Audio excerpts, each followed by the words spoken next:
Hey, what's going on, y'all? This is Kris from KrisonSports. What's going on? I'm just driving to work this morning, and I'm having a thought about, listening to ESPN radio, and they're talking about college football playoff, and it's just making me wonder: how in the world are they going to pick these four teams?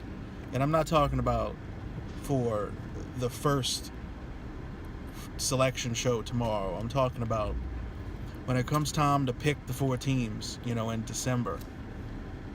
Just think about this for a second. You're going to have either an undefeated or a one-loss Wisconsin team versus most likely a one-loss Ohio State team in the Big Ten championship game. So one of those teams is going to finish 12-1, most likely. And then you're going to have Clemson, who most likely will finish the season 12-1, winning the ACC championship. So there's three 12-1 teams right there.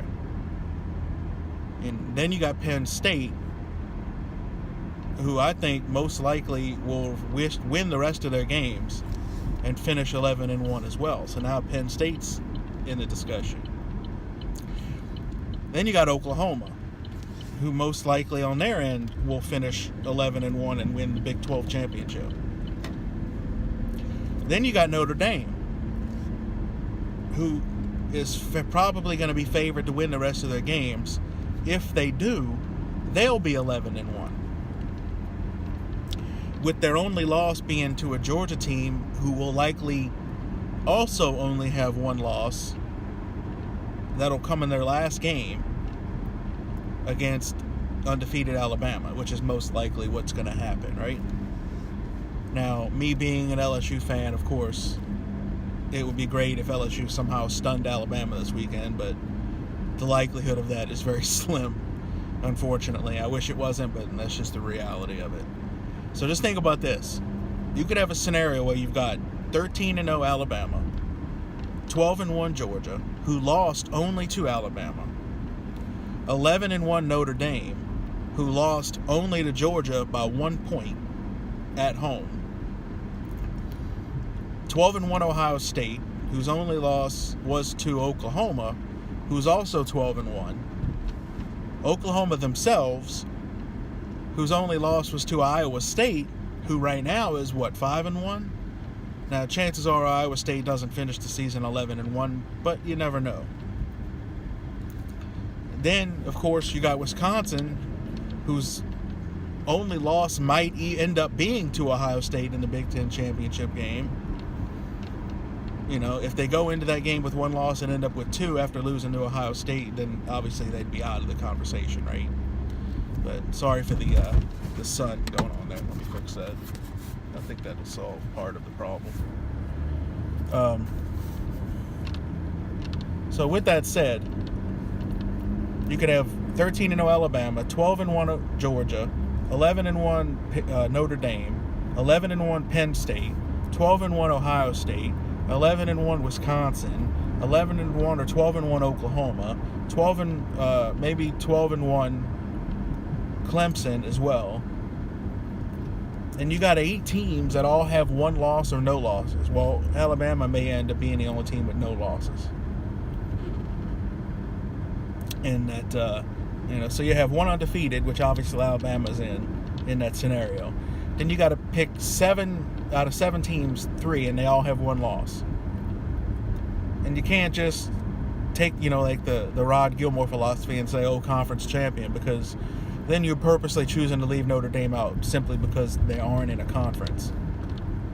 But in my opinion, it doesn't matter to the committee when it comes to Notre Dame specifically, because part of this is going to be related to money. They know how much Notre Dame travels. And, it's about money and it's about ratings as much as it is about fairness. So if Notre Dame ends up 11-1, I don't think they get left out. So, in the scenario I explained, I think you probably end up with Alabama, Ohio State, and then honestly, I think you end up with Georgia with one loss, and then Notre Dame. And you may end up with a Georgia-Notre Dame rematch in one of the semifinal games and then Alabama and Ohio State again in the playoff. So I don't know. It's going to be pretty crazy if it plays out to where there are 8 teams with 1 loss or 0 losses, and you got to pick 4 of them. It's going to be super interesting to figure out how they came about picking the 4. But I just was thinking about that this morning, and it's super crazy to think about. If that scenario plays out, how in the world do you pick the 2 seed, the 3 seed, and the 4 seed, you know? And then God forbid, you know, if Alabama's undefeated and Georgia has 1 loss going into the SEC championship game, and Georgia somehow beats Alabama, and now everybody has 1 loss, then what do you do? That would be ridiculous. Now, chances are a couple of these teams will probably end up with 2 losses by the end of the season. You know, Penn State might lose another game. Wisconsin could lose another game. You know, it's very feasible Wisconsin loses a game before the end of the regular season and then upsets Ohio State in the Big Ten championship game, and Wisconsin has 1 loss and Ohio State's out with 2. You know, stuff like that happens, and then who knows what's going to happen. But I don't know. So if I had to predict right now what I think the Final Four is going to be, not tomorrow, but at the end, I think it's going to be Alabama, Georgia, Ohio State, and Notre Dame. Those are my 4 picks right now. We'll see how well I predict, or if they all end up just sucking and I'm way off, but we'll see. So thanks for watching again. Appreciate it. Comment below if you have any, you know, let me know what you think your top 4 teams are. I'm curious. And again, we're talking about your top 4 teams at the end, not what they're going to say tomorrow. Who do you think the top 4 teams are going to be in the actual playoff itself? So let me know what y'all think below, and I'll talk to y'all later. Appreciate it. Subscribe to KrisonSports now to keep up with all the latest takes on the Saints, LSU, the Pelicans, and the Predators.